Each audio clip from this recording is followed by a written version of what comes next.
नमस्कार दोस्तों, आइए जानते हैं आज राजस्थान के दिन भर की ताजा और बड़ी खबरें। आज राजस्थान से पहली खबर है कि हेड कांस्टेबल को थप्पड़ मारने वाले डीएसपी को एपीओ किया। बाड़मेर के चौहटन डीएसपी जीवनलाल खत्री के driver head constable Ramuram Meghwal ने थप्पड़ मारने का आरोप लगाया था। एएसपी से फोन पर हुई बात में डीएसपी के रीडर ने ये बात मानी है। इससे पहले डीएसपी नकारते रहे थे कि उन्होंने ऐसा कुछ नहीं किया। बाड़मेर ईएसपी नरेंद्र मीना ने पूरे मामले पर बात की है। उन्होंने कहा, मैंने उनके रीडर गोपी किशन से फोन पर बात की तो उसने थप्पड़ मारने की बात मानी है। एएसपी जसाराम बोस मामले की जांच कर रहे हैं, जहां तीनों डीएसपी, ड्राइवर और रीडर ने लिखित में अपनी गलती स्वीकारी है। मामले में रेंज ऑफिस से एडिशनल एसपी आकर अब आगे की जांच करेंगे। हमने डीएसपी को एपीओ कर दिया है।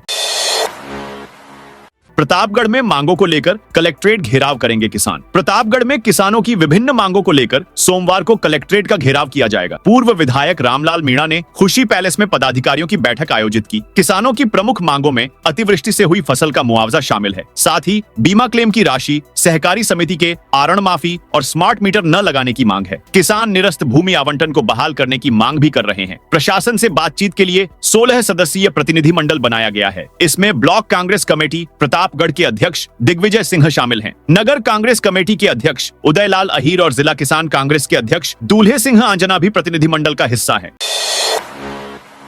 जयपुर में भगवा रैली, गाय को राज्य माता बनाने की मांग। जयपुर में आज गाय को राज्य माता का दर्जा दिलाने की मांग को लेकर भगवा वाहन रैली निकाली गई। जल महल से साधु संतों ने भगवा ध्वज दिखाकर रैली को रवाना किया, जिसके बाद भगवा झंडों से सजे वाहनों का काफिला शहर के प्रमुख मार्गों से गुजरा। यह रैली आदर्श नगर स्थित दशहरा मैदान पर समाप्त हुई। इसका आयोजन युवा शक्ति मंच राजस्थान ने किया है। रैली में सबसे आगे रामरथ है, जिसके पीछे गौ माता की मनमोहक झांकी सजाई गई थी। रैली के कारण दिल्ली रोड पर यातायात को पूरी तरह से डाइवर्ट कर दिया गया था। सुरक्षा के मद्देनजर पूरे रास्ते पर कड़े इंतजाम किए गए हैं। रैली के मार्ग में आने वाली गलियों को बैरिकेडिंग लगाकर बंद कर दिया गया है और जगह जगह दंगा नियंत्रण वाहन तैनात किए गए हैं। पुलिस के उच्च अधिकारी लगातार पूरी रैली की निगरानी कर रहे हैं।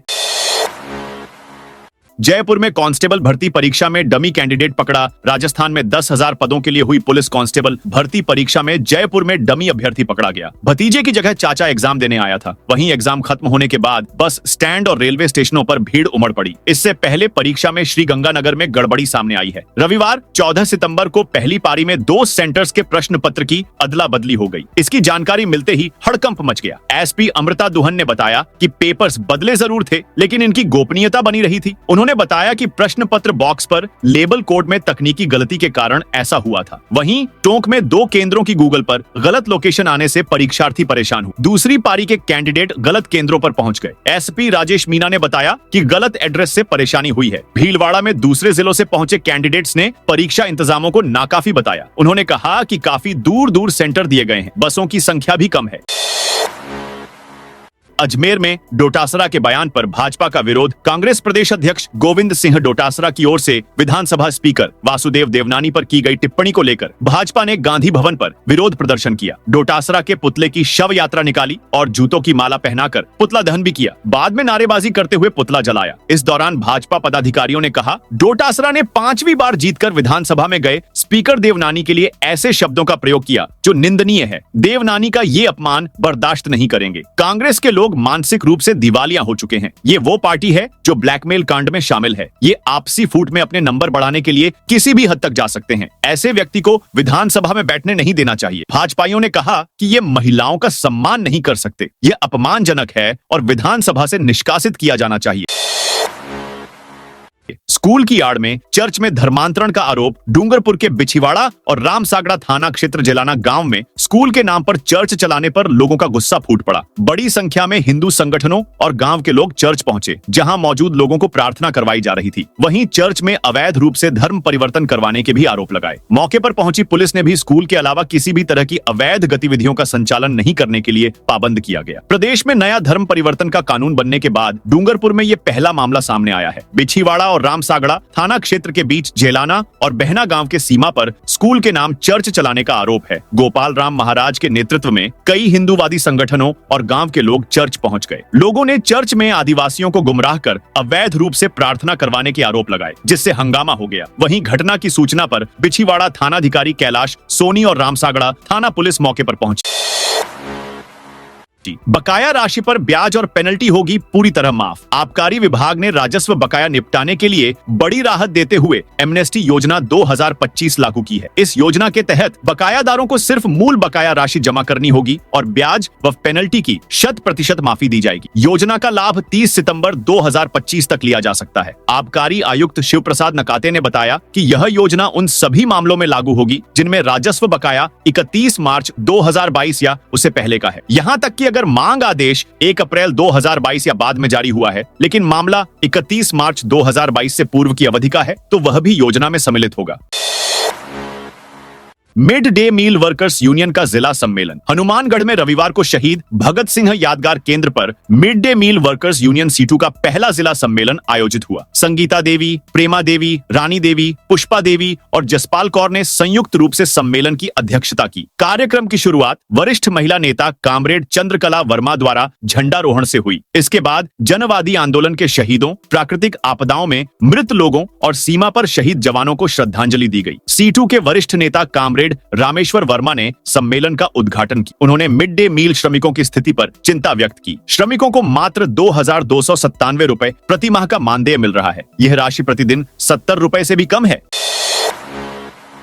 अयोध्या, वाराणसी, हरिद्वार को रवाना हुए बुजुर्ग राजस्थान सरकार के देवस्थान विभाग की वरिष्ठ नागरिक तीर्थ यात्रा योजना 2025 के तहत विशेष रेलगाड़ी के माध्यम से रविवार को जोधपुर के तीर्थयात्री हरिद्वार, ऋषिकेश, अयोध्या, वाराणसी एवं सारनाथ के लिए रवाना हुए। उनके परिजनों ने माला पहनाकर शुभकामनाएं दी। गढ़ सिवाना से आए मोहन सिंह ने बताया कि वो पहली बार तीर्थ यात्रा करने जा रहे हैं। 65 साल की उनकी उम्र हो गई, अभी तक तीर्थ नहीं जा पाए थे। 20 साल की उम्र से ही उन्हें तीर्थ यात्रा पर जाने का इंतजार था जो अब पूरा हुआ है। अब अपनी पत्नी के साथ यात्रा करने जा रहे हैं। तीर्थयात्री सूरज प्रकाश प्रजापत ने बताया कि इस योजना के तहत वह अयोध्या के दर्शन करने के लिए जा रहे हैं और उन्हें खुशी है। पहली बार अयोध्या दर्शन कर आएंगे। देवीदान सिंह ने बताया कि वो पहली बार यात्रा कर रहे हैं। अच्छा लग रहा है। स्कूल लेक्चरर ने प्रमोशन प्रक्रिया पर आपत्ति जताई। अलवर में 2015 की भर्ती के लेक्चरर ने शनिवार को शिक्षा मंत्री मदन दिलावर से मुलाकात कर वाइस प्रिंसिपल पदोन्नति प्रक्रिया पर आपत्ति जताई और ज्ञापन सौंपा। व्याख्याताओं का कहना है कि इस प्रक्रिया में गंभीर विसंगति पैदा हो रही है। लेक्चरर हरिराम ने बताया कि 2015 की भर्ती में सभी की काउंसलिंग एक साथ हुई थी, लेकिन जिनकी ज्वाइनिंग पहले हुई उन्हीं को वाइस प्रिंसिपल बना दिया जा रहा है। इससे एक ही भर्ती के कुछ लेक्चरर को तो पदोन्नति का लाभ मिलेगा जबकि दूसरे वंचित रह जाएंगे। उनका कहना है कि इस तरह का निर्णय एक ही भर्ती के उम्मीदवारों के साथ भेदभाव की स्थिति बनाएगा। राजस्थान में दुर्घटना बीमा योजना का बड़ा फायदा राजस्थान सरकार ने जरूरतमंद और अल्प आय वर्ग के परिवारों के लिए मुख्यमंत्री आयुष्मान दुर्घटना बीमा योजना शुरू की है। इस योजना के तहत दुर्घटना में मृत्यु या स्थायी अपंगता की स्थिति में प्रति परिवार को सालाना 10 लाख रुपए तक की आर्थिक सहायता दी जाएगी। जिला कलेक्टर महेंद्र खडगावत के अनुसार योजना में 8 प्रकार की दुर्घटनाओं को शामिल किया गया है। इनमें रेल, वायु और सड़क दुर्घटना, ऊंचाई से गिरना या वस्तु गिरने से चोट, मकान का ढहना शामिल है। साथ ही थ्रेशर, कुट्टी मशीन, आरा मशीन से होने वाली दुर्घटना, बिजली का झटका, डूबना, जलना और रासायनिक द्रव्यों के छिड़काव से होने वाली दुर्घटनाओं को भी कवर किया गया है। मंत्री गजेंद्र सिंह शेखावत बोले, खेल को खेल भावना से खेला जाना चाहिए। केंद्रीय संस्कृति और पर्यटन मंत्री गजेंद्र सिंह शेखावत ने रविवार को जोधपुर में कहा कि खेल को खेल की भावना से ही खेला जाना चाहिए। उन्होंने विपक्ष के भारत पाकिस्तान क्रिकेट मैच को लेकर लगाए गए आरोपों का जवाब देते हुए कहा कि अंतर्राष्ट्रीय टूर्नामेंट में किसी देश का बहिष्कार करना संभव नहीं है। हालांकि भारत अपनी नीतियों और राष्ट्रीय हितों के साथ कोई समझौता नहीं करेगा। उन्होंने कहा कि खेल को सिर्फ खेल तक सीमित रखना चाहिए, चाहे ओलंपिक हो या अन्य अंतर्राष्ट्रीय खेल। खिलाड़ियों को अपना खेल खेलना चाहिए। उन्होंने उदाहरण देते हुए कहा कि अंग्रेजी में कहावत है, पॉलिसी एंड प्रोटोकॉल्स। अंतर्राष्ट्रीय मंच पर खेल और बातचीत दोनों जरूरी हैं। अगर विपक्ष कहे कि ब्रिक्स जैसे मंच पर पाकिस्तान के साथ हिस्सा नहीं लेना चाहिए तो यह व्यावहारिक नहीं है। पॉलिसी एंड प्रोटोकॉल्स को एक ही तराजू में नहीं तौला जा सकता। सरकारी स्कूलों और हॉस्टलों में अब सिर्फ स्वदेशी उत्पाद, सरकारी स्कूलों और छात्रावासों में अब निजी कंपनियों के उत्पादों की जगह सरकारी एजेंसियों के निर्मित सामान ही उपयोग में लाए जाएंगे। इस संबंध में शिक्षा विभाग ने महत्वपूर्ण आदेश जारी किए हैं। अधिकारियों के अनुसार इस पहल से ग्रामीण अर्थव्यवस्था को मजबूती मिलेगी और लाखों महिलाओं एवं किसानों की आजीविका को सहारा मिलेगा। इस संबंध में माध्यमिक शिक्षा निदेशालय बीकानेर ने आदेश जारी कर सभी संयुक्त निदेश, CDEO और ADPC को अनुपालना के निर्देश दिए हैं। हाई कोर्ट के आदेश पर मिली विदेश में पढ़ने की स्कॉलरशिप। राजस्थान हाई कोर्ट के आदेश के बाद अजमेर के रहने वाले युवक आदित्य को विदेश में पढ़ने के लिए स्कॉलरशिप मिल गई है। उच्च शिक्षा विभाग ने शनिवार को याचिकाकर्ता को यूके की लीड्स यूनिवर्सिटी बिजनेस स्कूल में MSc मैनेजमेंट कोर्स के लिए स्कॉलरशिप जारी कर दी। याचिकाकर्ता को Swami Vivekananda scholarship for academic excellence scheme के तहत स्कॉलरशिप जारी की गई है। इससे पहले विभाग ने उसकी स्कॉलरशिप का आवेदन यह कहते हुए खारिज कर दिया था कि उसने कोर्स शुरू होने से 1 महीने पहले अपनी नौकरी से इस्तीफा नहीं दिया, जिसे याचिकाकर्ता ने हाईकोर्ट में चुनौती दी थी।